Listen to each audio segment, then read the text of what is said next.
BYU's got a big official visit weekend coming up, and we're welcoming in Brian Smith, one of our recruiting analysts here on the Locked On Podcast Network, to give his insight on what to expect from this weekend for the Cougars as they try and continue to add to an already pretty impressive recruiting class. You are Locked On Cougars, your daily podcast on the BYU Cougars, part of the Locked On Podcast Network, your team every day.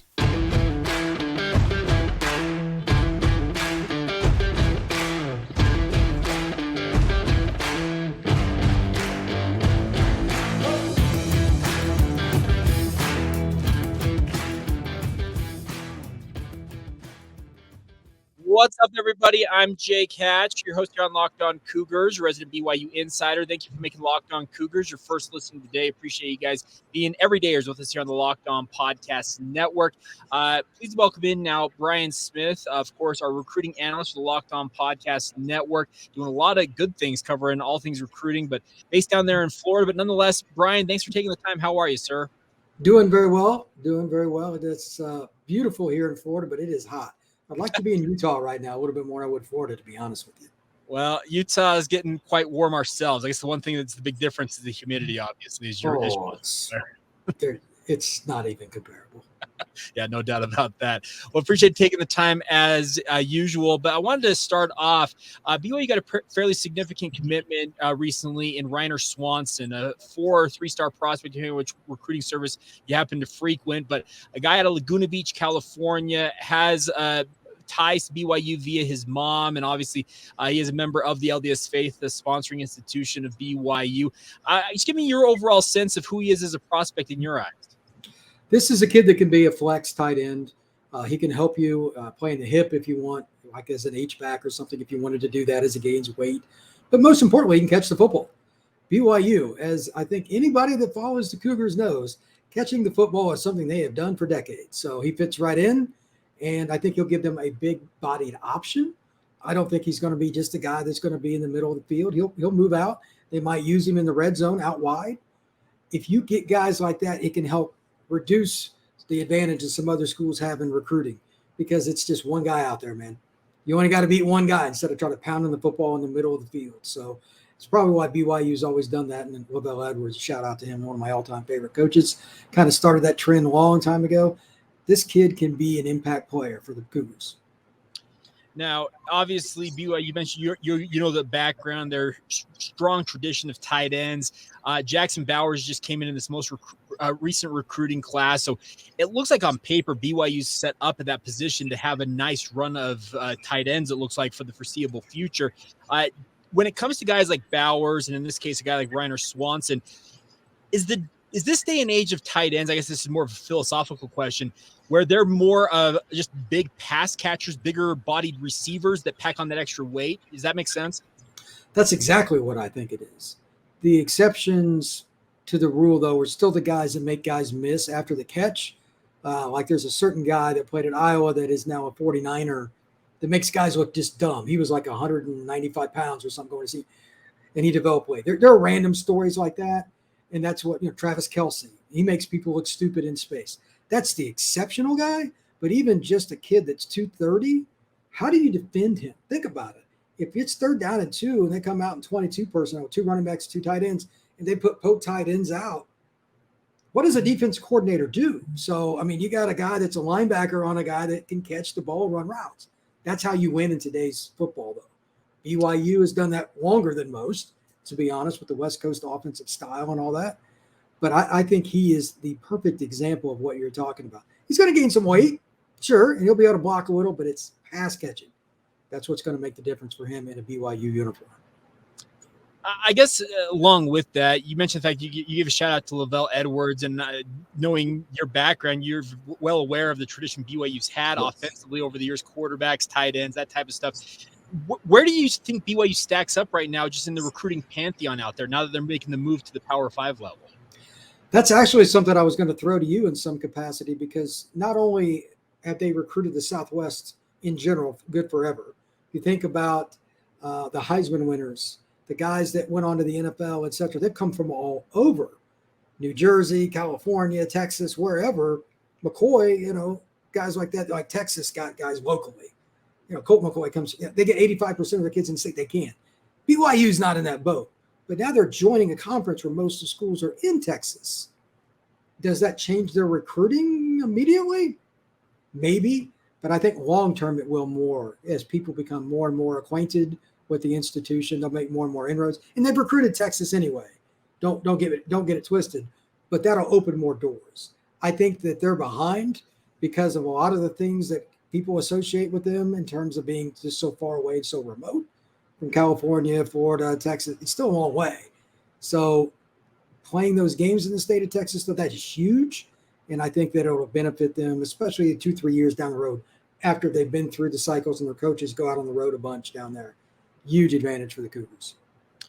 Now, I guess I can insert that I have noticed just an uptick in BYU working in Texas, mainly in recruiting.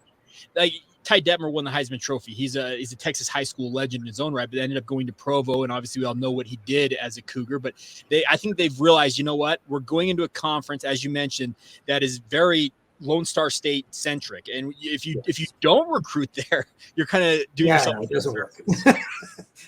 If you want to go 4-8, take that plan. I mean, here's how we can lose. Let's do that. No, in all seriousness, if you are getting 3 or 4 kids a year right now from Texas, which a lot of schools are, and then you're doing a conference where you're going to play multiple games in that state every year, how would you not have an uptick? I mean, just by pure osmosis, because coaches go on the road with these road games, they go out and scout oftentimes the night before in a local area. Well, if you play a team like TCU on the road, I mean, it's in Fort Worth, for crying out loud. That area is loaded. You're going to go scout. If you play Houston, yeah, you're going to go scout. I mean, these are not rocket science adventures. So they'll probably be more active in recruiting, trying to get those kids to come to their camps, do a little more scouting in the spring in Texas. Not saying they're not going to recruit California or other states, but it just makes sense because you're going to be back there again in the fall anyway. I would imagine that going forward, the state with the most players on BYU's roster will be the Lone Star State. Now, I also wanted to ask you, because you're based in Florida and UCF is going to be a member of the Big 12 Conference. Do you think that will change the dynamic at all for schools like BYU in the Big 12? Will they be able to make inroads into Florida a little more often because of UCF? I mean, you can try, especially like offensive linemen and stuff. I mean, you just don't know. You got to come scout. Orlando, where UCF is loaded with prospects. I mean, you're going to try. I don't think there are a ton of fits in Florida for BYU's social life. I don't. But at the same time, that doesn't mean there aren't a ton of private schools here too. You just got to find the right guy, the right fit. And the other thing you can do once you play in the conference again and you go down to UCF, et cetera, more people will once again be familiar with BYU. They might open some doors. So don't count it out. And even if you just get 1 or 2 kids a year out of Florida, they're probably going to be real good football players. And that's the thing. I think BYU, their whole philosophy, they've plucked a player here and there from the Sunshine State down there in Florida. They have a kid right now. You may be familiar with him, Dom Henry. He came out. He was one of the top receivers his senior year, and BYU recruited him and got him as a preferred walk-on. And he was kind of the sensation of spring ball, Brian. Kind of funny enough. He's a preferred walk-on from the state of Florida, but he was the top receiver his senior year in the Florida prep ranks. And everything he has done at BYU so far is translated over. And I think to your point, you pluck 1 or 2 guys out of there, they're just the level of football they're playing at. They typically are pretty darn good football players. The state of Florida in a given year, just to put it in perspective, just that wide receiver can have 40 kids signed. That's just at wide receiver. That's an impressive number. And BYU lucky enough, like Dom Henry, I actually expect him. I think he'll be part of the rotation this year, and they were lucky enough to get him as a preferred walk-on. So a kind of a recruiting win in a way that they maybe didn't necessarily anticipate. But now I do want to talk. They've got a huge weekend upcoming for BYU. I want to talk about 3 guys in particular that are going to be on visits this weekend in Provo. We'll get to those in just a minute, but first need to get a word in on our friends over at FanDuel. They've been working with us for a few months now, and the best part is it is baseball season. It's in full swing. There's no better place to get in on all the action than with our friends at FanDuel, America's #1 sportsbook, because right now, new customers get a no-sweat first bet of up to $1,000. That's $1,000 back in bonus bets if your first bet does not win. Just go to FanDuel.com/lockedon to join today. The best part about FanDuel that I love is the fact that you can go on, you can get daily specials. They have the different bets that are out there, but more importantly, you get paid out immediately. You don't have to hit a reserve amount of money to get paid out. You can do that immediately from our friends at FanDuel. So don't miss out on your chance to snag a no-sweat first bet up to $1,000 when you join FanDuel today. Just go to FanDuel.com/lockedon to sign up. Once again, that's FanDuel, an official partner of Major League Baseball. All right, continuing on here with Brian Smith, our recruiting analyst for the Locked On Podcast Network, of course, doing a lot of good things. And by the way, Brian, you also do some stuff with the Miami Hurricanes, if I'm not mistaken. Is that right? All Hurricanes on Fan Nation. Yep. All right. Well, BYU fans are very familiar with Miami from that 1990 game that essentially launched the Heisman campaign for Ty Detmer. So I think there's this long-standing connection between those two programs, even though they haven't played very often. I remember that game. I remember watching it. Absolutely.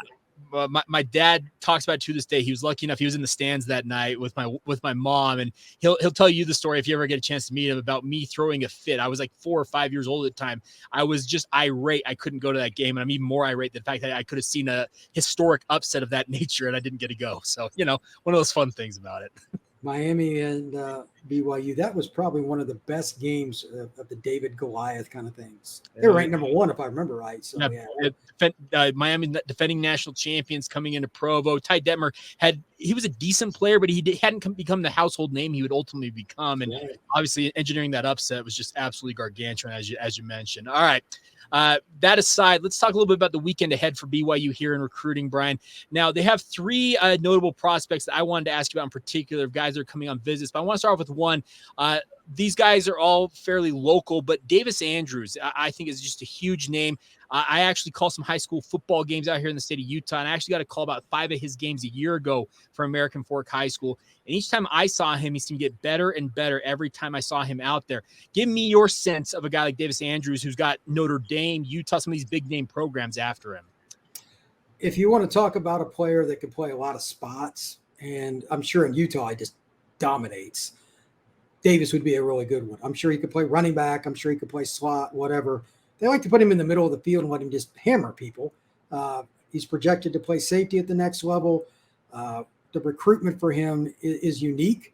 Notre Dame doesn't recruit kids from Utah. I'm a Notre Dame fan. I can say they've signed maybe 2 or 3 kids from Utah in my life, but they want that kid. That puts it in perspective. I don't know his timeline, but I've heard the mission thing is a part of it. Regardless, he'll probably take a mission. So that makes his recruitment really unusual for me because I don't deal much with that. I don't like BYU obviously promotes it. I don't know where he's going to go. I've heard BYU and Notre Dame mentioned the most, but what a football player. His film, if you want to watch entertaining football, throw in his huddle, just watch a couple of minutes. It won't take very long. He's a great player. All right, so you talk about Davis Andrews. You mentioned that you're hearing a lot about Notre Dame and BYU, and you're right. There's not been a lot of Notre Dame players, Notre Dame, I guess, athletes in the state of Utah. But when it comes to his skill set, I'm with you. I think his safety is probably where he ultimately ends up. When it comes to guys like that, you mentioned the fact that you've watched Notre Dame pretty avidly throughout your life. Why do you think that Notre Dame would have such a keen interest in a kid like this? Like what makes Davis Andrews that type of prospect? Does that make sense? Off the field, the two schools are very much alike. They align. If you don't want to go to class, that's fine. There's another school for you. It's just not Notre Dame or BYU. If you don't want to be a good person, there's another place for you. It's just not BYU or Notre Dame. That's why. He's a complete kid on and off the gridiron. And unfortunately, especially on the defensive side of the ball, there aren't a ton of those recruits. Defensive guys are usually wired a little bit differently. When you want to whack people, you're usually not a nice guy. So it's a little harder for Notre Dame and BYU to get those. It's just true. Notre Dame's bugaboo forever has been defensive line and corner. And I know it's the same thing for BYU. Is that a coincidence? No. It's never going to change, though.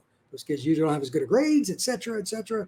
So when they find one, they don't care where it's at. They go after it. BYU, same way. You got to go get the players that can get into your school and make a difference. And Notre Dame likes Davis, and they would take him in a heartbeat. Now, Carson Suasue is a prospect I'm intrigued by because he played at Concord de La Salle out there in Northern California. Obviously, a very strong tradition. They had that legendary win streak back in the late 90s to the mid 2000s, that era. But he makes the transfer to Granger High School here in the state of Utah. He's a quarterback prospect, but I'm of the opinion, just my amateur eye, I think it's a change in positions. What do you make of him? Upside, but his film, like his motion needs to be adjusted a little bit.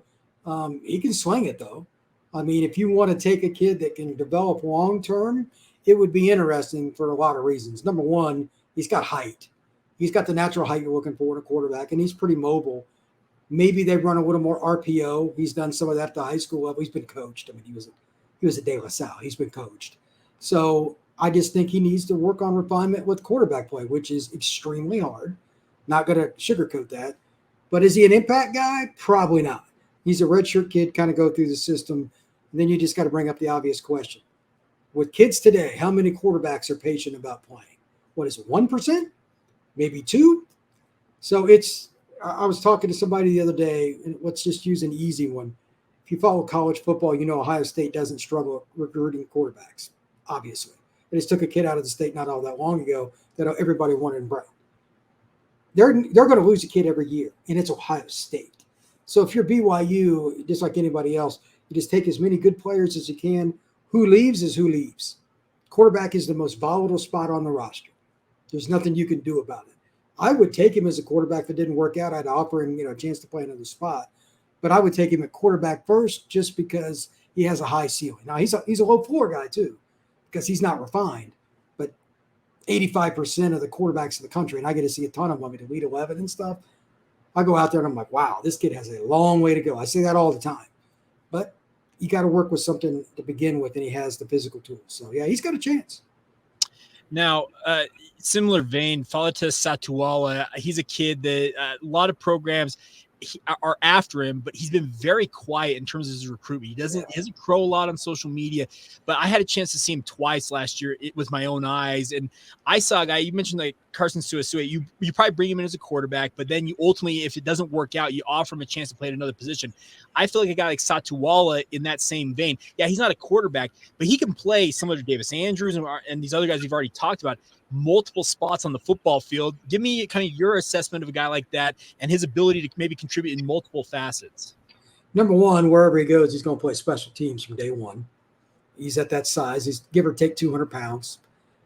Number two, free safety, hybrid linebacker safety playing over the slot. That is the biggest nightmare for every single coach in America that coaches defense, because tight end on one play is attached. Next play, he's in the slot blocking on the screen. Man, you got to have some real dudes to play there, because otherwise you just get run over. So that spot has become really hard. He's the kind of kid that could kind of take on a bigger guy and compete. He's a physical football player. He plays downhill. So just those two spots, strong safety to that hybrid spot, is where I would look at, because they're hard. They're really hard now. And if he gets big enough, maybe he moves to weak side to linebacker. At 195, conservatively, kids gain 20 pounds in college. He could get up to 220, 225. He could be a will at some point. You just let it kind of take its course. But first things first, he's a football player and he's physical. There's always room for guys like that are 6'3". So let's make it happen if you're BYU. You know what I mean? Like, you need more of those guys. You cannot let them get away. You got to have them. Well, and that brings up another question. I guess I'll lob it to you: is how important is it in this day and age, as you mentioned, just to get football players, get athletes, and you bring them into the program and you say, okay, we've got an idea of where you may project, but if it doesn't work out that way, you can put them in a different spot. How important do you think that is for a program like BYU, just to have guys who can compete, and no matter what the position they may ultimately land at? Well, I mean, everybody does it to a certain degree. I cover Miami. They took Elijah Lofton the other day out of Bishop Gorman. He played wide receiver, H-back, fullback, split end. They just wanted him. I mean, I know people on that staff, like, they are excited. They don't know where the hell he's going to play, but they know he's a really good football player. So they'll figure it out. And if you're dominant at Bishop Gorman, you're good. So you just got to work on finding that out after they get on campus. How does their body develop? They're 17, 18 years old. We don't have all the answers, even if we watch them every week. Sometimes kids just get bigger than we think they're going to. Again, it's, some guys that are 200 pounds out of high school end up playing tight end. Does it look that way out of high school? No. It's a strange world, man. You just don't know. And that's why you got to have guys that are willing to develop. You're not going to get all polished players, especially, again, at BYU. They're not getting the 5-star kid that wants to go to Georgia. They're not. They got to take guys like that and project, coach them up, redshirt them, and BYU's made a living off of that forever. Why would that change today? Well, and that's the other thing about this. I'll lob this tidbit in there. They had a tight end that they recruited out of the state of Arizona. This goes back, I think, 4 or 5 years now. But Donovan Hanna was his name. Yeah. He was a 250-pound tight end, and everybody was like, okay, he could be a nice tight end for them. Well, he went on an LDS mission, and you know this as well as anybody, Brian. The guys that go on missions for the Church of Jesus Christ of Latter-day Saints, they go out and they come back 2 years later, and suddenly he came home. He was 290 pounds. Guess what he plays now? Offensive guard. Why not? Did they project that? No, but you just got to work with what you get. I mean, you don't know. It's okay. As long as it gets you to the win column, it doesn't matter. Just get the victories, baby. Last thing for me, Brian, I'll lob this at you, is now that BYU is going to be a Big 12 program, can you quantify how big of an impact that will be for BYU just to be able to go out and say, hey, we actually have that Power 5 designation and the Big 12 logo next to our name on the recruiting circles? Humongous. Most of I live in Florida, and these are the most difficult kids to recruit in the country by a landslide. But if you don't have that moniker next to your name, Power 5, 4 and 5-star kids aren't going to sniff you. They're just not. It's just true. I covered UCF, and I used to talk to Malzahn about it, and I've talked to other coaches about on and off the record. It's everything. There's nothing you can do for certain kids because they want that logo. It's just the way it is. BYU, with their academic profile, a lot of people don't know it. It's a really good school. It's an easy place to send your kid to. It's the view for anybody that hasn't seen it. Obviously, BYU fans know, but I tell people, I said, you could make an argument the most beautiful setting in college football is in Provo. It's at least in the conversation. It's not hard to sell it on a Saturday night visit. It's not. So now you put the Power 5 next to it, and then you could at least open doors. How far that gets them, I don't know. But, I mean, the old saying is you can't win the race if you're not in it. You got to get them on campus. I think the lack of Power 5 killed them forever, especially with some of the kids in like Texas and Florida, et cetera. I bet you they get more kids to visit moving forward, and they'll probably sign a few more too. Well, awesome. Brian, cannot thank you enough for taking the time. I look forward to doing this more often down the road, but thanks for letting our listeners know a little bit more about your insights on some of these prospects. And obviously, yeah, as they sign, maybe we'll get you back on to talk more about them. All right. Thank you very much, sir. Appreciate it.